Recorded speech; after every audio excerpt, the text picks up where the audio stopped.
Здравствуйте, дорогие подписчики! Сегодня мы продолжаем рассматривать старшие арканы, и сегодня у нас карта Маг. Девиз этой карты – энергия и ее трансформация. Рукой, простертой к небесам, молодой темноволосый маг привлекает к себе энергию Вселенной и затем, получив ее, трансформирует силами своей воли и намерения. Указывая на Землю, быстрым движением другой руки он направляет эту космическую энергию снова во внешний мир.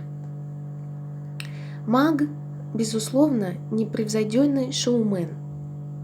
Даже без впечатляющего костюма в белой тунике, подпоясывающей в талии, с красной накидкой поверх, его пронзительный взгляд загипнотизирует любую публику. Маг находится позади деревянного стола, на котором он расположил свой колдовской реквизит.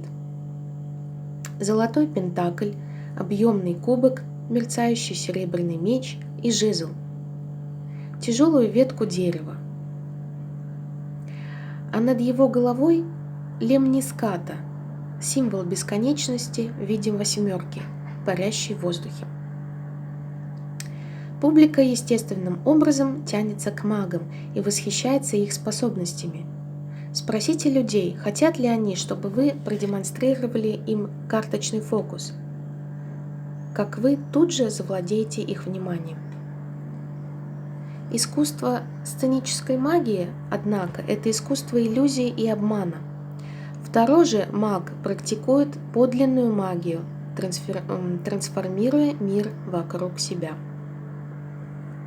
Маг на этой карте может быть более опытной и старшей версией дурака.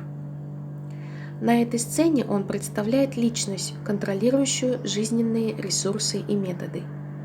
Он распаковал свой рюкзак, чтобы извлечь из него инструменты своего ремесла – жезл, кубок, меч и пентакль из младших арканов, как предзнаменование 4 мастей младших арканов, которые символизируют духовную жизнь, эмоциональную, ментальную и физическую. Лемниската – фигура в форме восьмерки, означающая бесконечность, застыла над головой мага, как напоминание о круге жизни. Символ лемнискаты будет появляться снова и снова на протяжении всей колоды.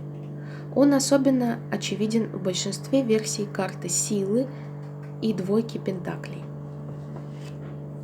Маг поднимает одну руку над головой, чтобы привлечь силу небес и направить ее в нижний мир. Он громко произносит нараспев, как вверху, так и внизу, и вершит магию. Его поза напоминает о том, что наше земное существование отражает духовную реальность.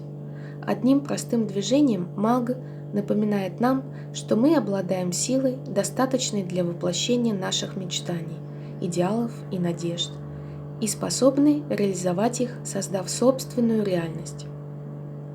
Большинство сценических магов используют свои жезлы, чтобы направлять внимание публики. Их жезлы, однако, подчас оказываются лишь пальцами рук.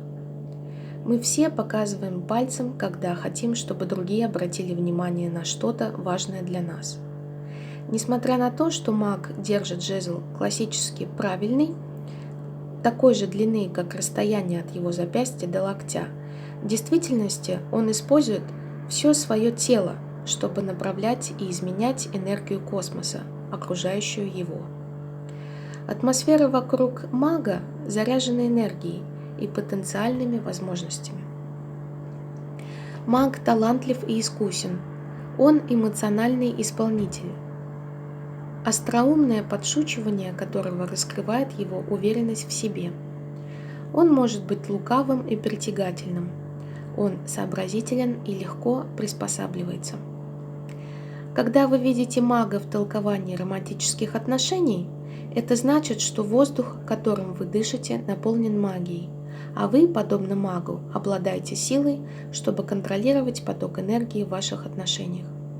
Вы также обладаете необходимой для этого внешностью. Когда занавес поднимается и свет направляется на вас, вы оживаете. У вас есть несколько фокусов про запас, даже если они окажутся картами Таро. Вам доставляет удовольствие весело подшучивать и вести светские беседы. Вы способны сделать так, чтобы представление продолжалось. Более того, вы можете создать сильное заклинание.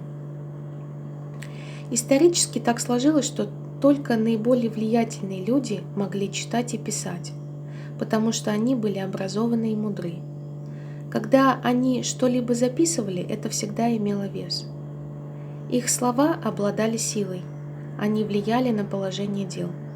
Даже сегодня процесс письма может стать магическим актом.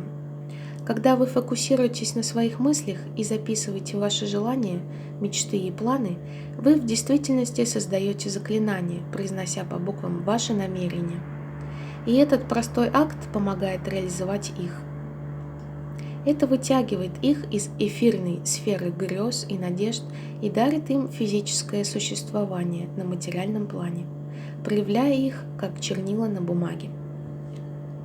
Если вы состоите в отношениях, вы понимаете всю серьезность и необходимость присутствия ассистента во время исполнения важных трюков. Когда вы запираете себя в коробку, именно ассистент отвлекает публику от того, как вы освобождаете себя из мнимого плена. Если вы ищете романтических отношений, не стоит недооценивать важность костюма. Вы можете захотеть нарядиться во что-то более подходящее магу. Когда вы удивите и поразите публику, не раскрывайте своих трюков, потому что как только секрет станет общеизвестным, магия исчезнет. Как архетип, маг часто уподобляется Меркурию, богу скорости и связи. Он знает, как мыслить ясно и выражаться четко, передвигаться между мирами и управлять сложной реальностью. Традиционно маг известен как фокусник или маг силы.